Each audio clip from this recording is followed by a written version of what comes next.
don't know. It's kind of funny the fact that like Matt Healy somehow messed up as badly as Allred did in a matter of like weeks.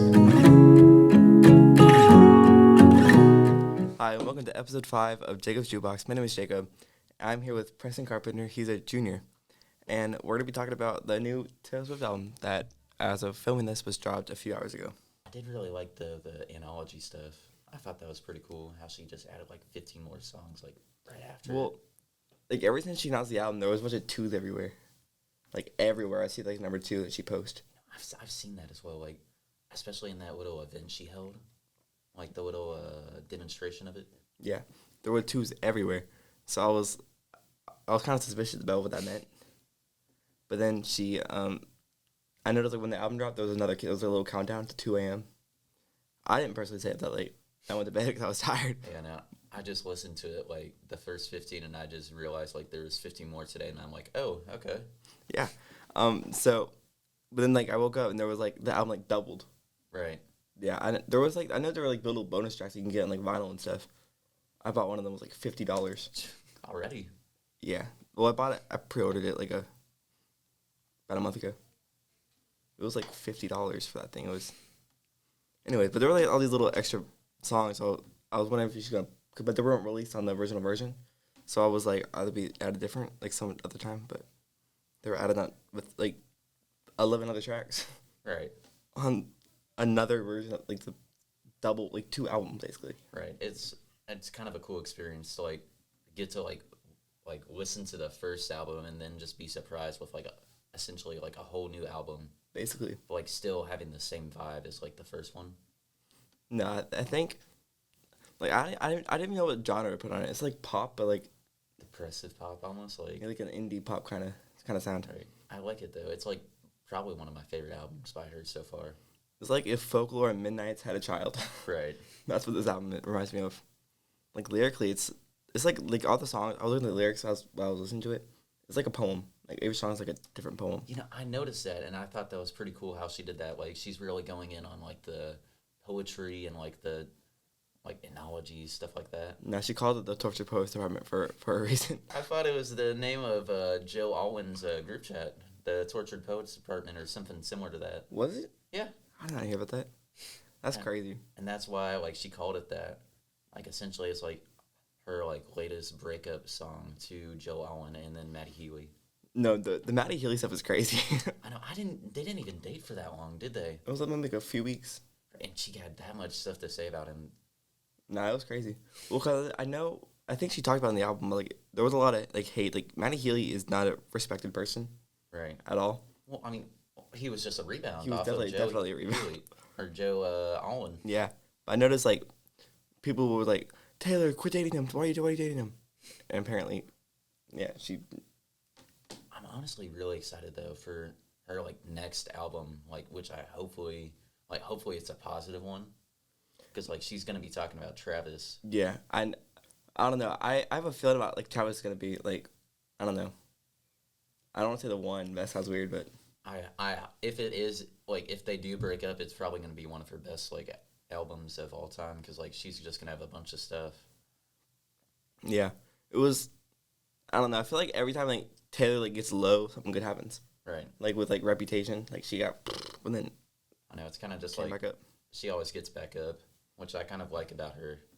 Yeah, like with Joe Alwyn, like his album, she seemed like depressed. Like even on tour, she'd be like crying on stage. But then now she has Travis Kelce, so I don't know. But I like the song "I Can Do It with a Broken Heart" because like that's one of my favorite songs on Spotify. It had like little like clips from the tour. Really? Mhm. Let me find it. Like on because Spotify's little videos that play for each song. I use Apple Music, so I would have never seen that. Like on Spotify. Oh wow! Little clips from the tour. That's really cool. Yeah, because like, I noticed like I'll be on Twitter be like Taylor Swift spotted crying during Lover, while performing Lover. I thought that was kind of crazy. You see, I'm really happy I went to her tour like early on. Like I think I went to the tour like right before like she broke up, or like the showing of it. I went to the first Houston show. What were your surprise songs? Oh God, I think the only one I remember is like Rabbit Hole or something like that. It's a Oh, Wonderland. Wonderland. Yeah, yeah. Yeah, I got Death by a Thousand Cuts and Clean from 1989. Yeah. But no, I'm happy. Like I would have felt so bad knowing like she had just gone for like a breakup and was still like performing her heart out. Yeah, and that's what she kind of said. She said, I can do it with a broken heart." Mm-hmm. Um, I did like Florida though with Florence and the Machine. dude, that was crazy. Like I've never really listened to Florence, but like I really like her now, and I think I may just start listening to her just because of that song. I like her voice. She gives me like Lana Del Rey vibes. Yeah, kind of. Yeah, but like rockier. I feel like. I was kind of confused at like why they kept on mentioning Florida like throughout the whole album. Well, what I found out about an hour ago was apparently Joe Alwyn cheated on Taylor in Florida. Oh, really? And that's why she.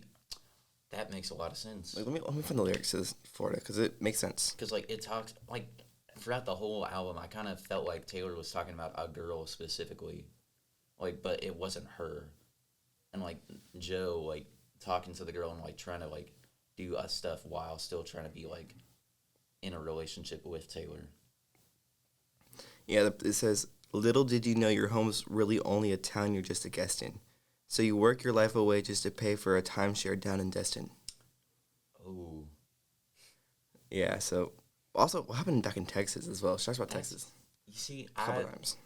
Well, I mean, maybe she found out like she broke like maybe she decided to break up there. In Texas? Yeah. Was Joe Alwyn? Was he still? I think they were. I think they broke up because on Midnight there's like "You're Losing Me." There's like Maroon. Well, Midnight's was more of like a happier, like Lavender Haze, all those songs. Like, well, Lavender Haze it's wasn't like that much of a love song. Being lost into like getting lost into the romance. Or when did Taylor and Joe break up? I feel like it was like 2023, right? About April 8th. April 8th. Yeah, no, that was like around Texas tour, I'm pretty sure. Yeah, that was like a week after my show, which was in Dallas. Yeah, I don't know, but I think the Tortured Poets Department is like, it's a pretty good like album. Like it just, like especially listening to it, it just gave me the feels like, oh man, this is making me sad.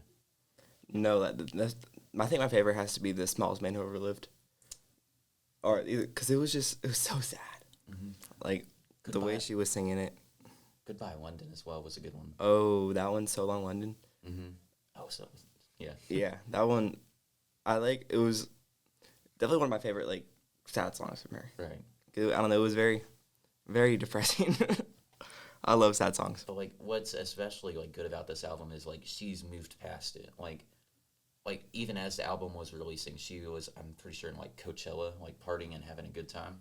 No, that was funny because I kept saying, like, I was on Twitter. Like, I'm on Twitter a lot. Mm-hmm. I'm chronically online. So I've been on Twitter and be like, Taylor Swift partying like it's someone's like drunk.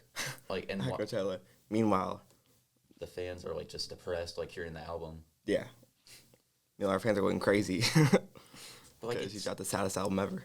Like it's really good though that like at least like she's learned to move on. Yeah, and, like, that she's not like depressed. I think that album's very, very cohesive. Like it flows very nicely. Mm-hmm. I think my only complaint has to be like Fortnite was kind of a disappointment. I wish they used Post Malone more in it. Like if you get him into that album, like you should probably have like a bunch of like maybe chorus, like, and maybe of like instead of just like a few lines. Have you heard the AI audio of No. Fortnite?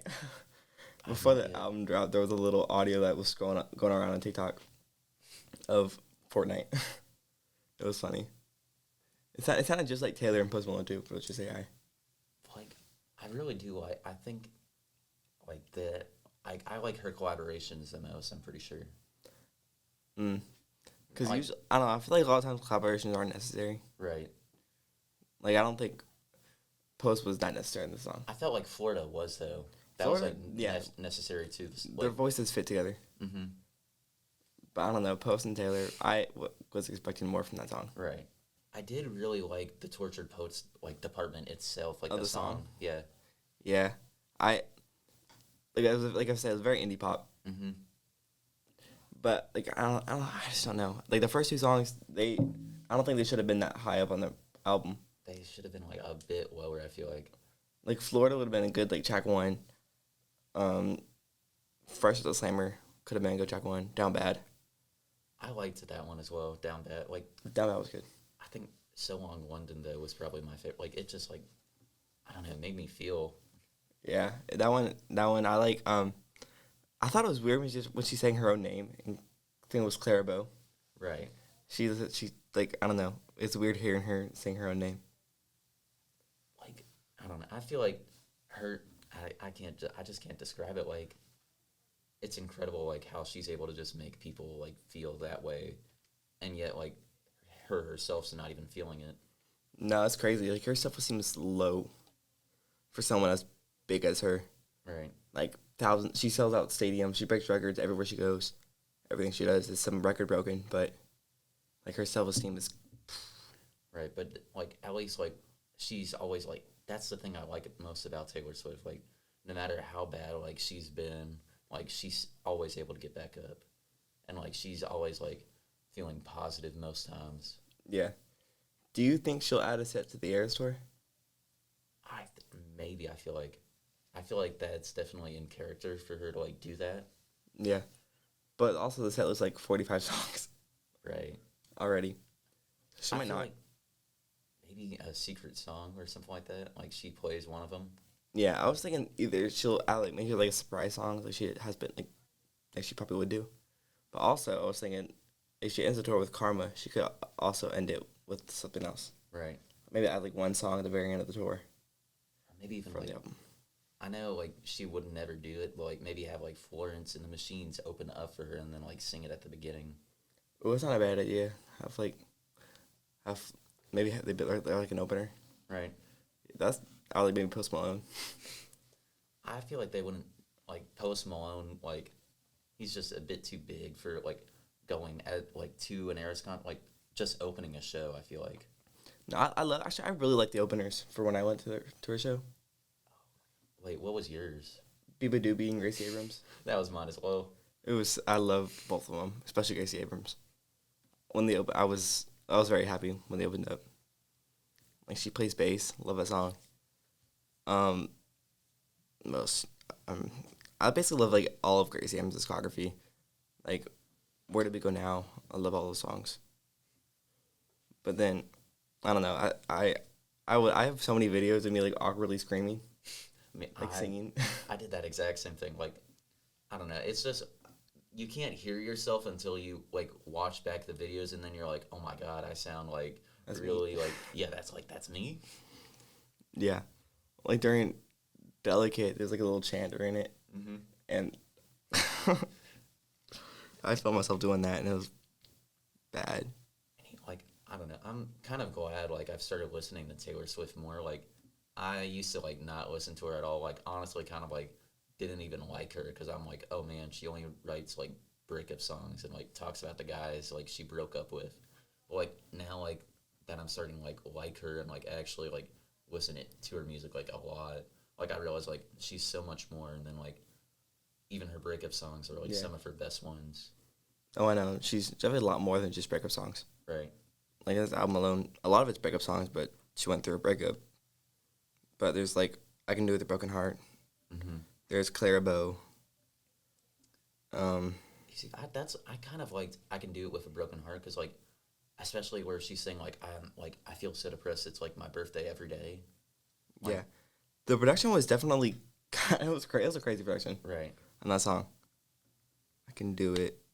And also, did you hear in like all like in a lot of the songs like at the beginning, so, like some dude was like 1, 2, 3. Like, Yeah, 1, 2, 3, 4. It says right here. Right. I wonder what that's for. I don't know. Might have been like production. There might have been Jack Antonoff actually doing that, singing that. Really?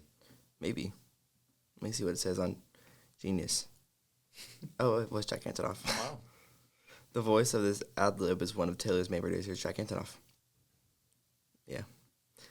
It's really funny because there's like two main producers on this album. Or I guess I think there's only two producers. But you can definitely tell which one's which. Right. The way that each song's produced. Like, It was either Aaron Desson or Jack Antonoff. I also like one of my other songs I liked was Alchemy. The Alchemy? That's a Travis Kelce song. Yeah, I'm like for her first one about Travis Kelce, I think it's like pretty good. Yeah, it's so obvious about him too. Right? Like that's kind of funny how she's just like in love so much with him. Ironically, she's down bad. Right. It's a fun song. Definitely lightens the mood in the album. I just kind of like all the insults she said about like Joe and like Matt. Dude, she clocked both of them so many times. Like the one I remember was like a golden retriever with tattoos. It was like I think golden retriever tattoo. Mm-hmm. It was crazy. She was like attacking him. And she wasn't even hiding it as well, which is hilarious. She was name dropping on the album too. Mm-hmm. I don't think she said their names, but she definitely implied it. Oh my god, for sure. Like she talked about like that tattoo. She talked about there was a line I think on the torture pose department. It was like smoking and ate like 7 bars of chocolate. The 1975 has a song called Chocolate. Matty Healy's known for smoking. It was so obviously about him. Like the tortured poets department, like the song itself was like the most blatant, if I can like the one that I remember. Like it like was specifically like saying like that they were in the wrong and like everybody should know it.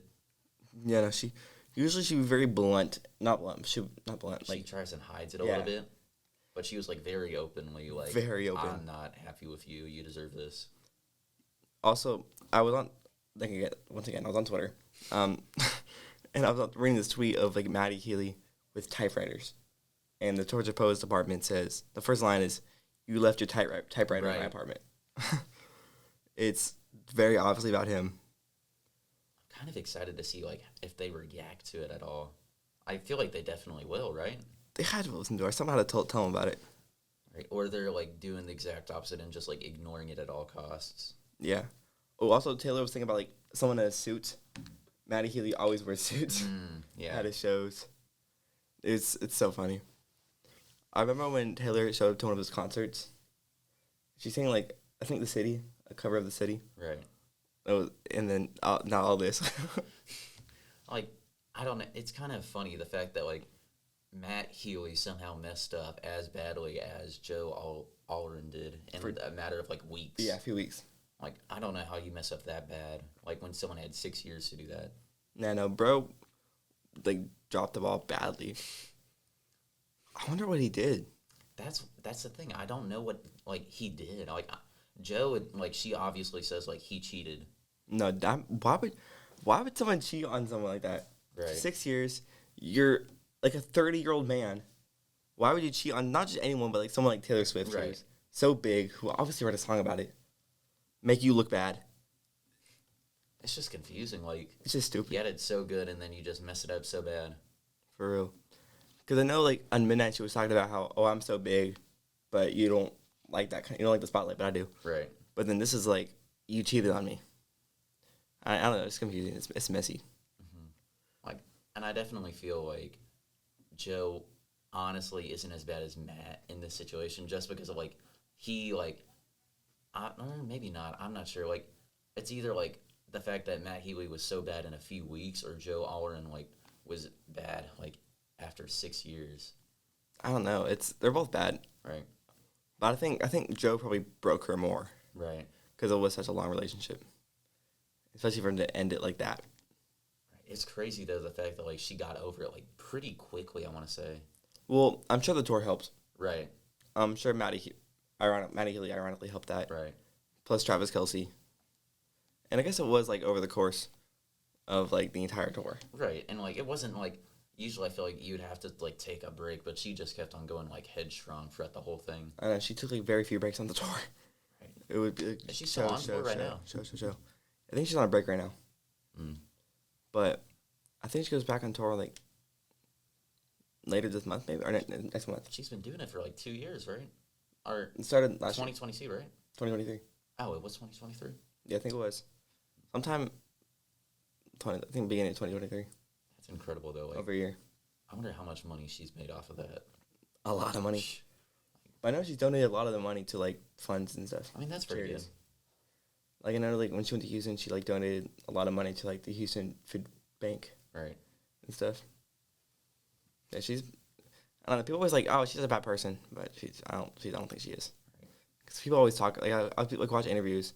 They're like, oh, I met Taylor. She's so nice. So how do you like the Tortured Poets Department? Do you think it's like a pretty good album? I have to listen to it more. That's like me with Midnight. It's one of my favorites, but it took me a minute to listen to it.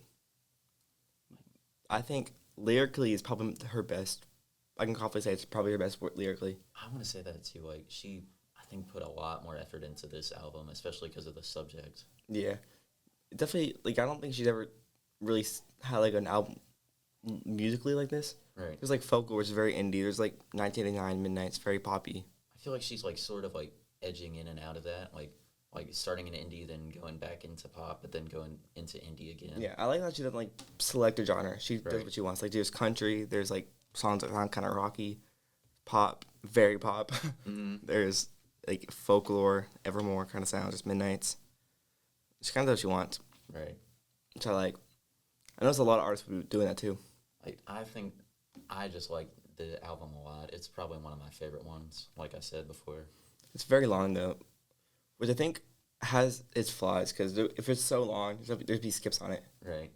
Like I noticed when I was listening to the second half of it, the extra 15 songs, there were some songs where I'm like, it's kind of boring. I feel like I've heard it before. I think like especially since it's the first day it's came out, like I think I just need time to grow on it. Yeah, me too. I don't think it's Midnight, but it's one of my favorites.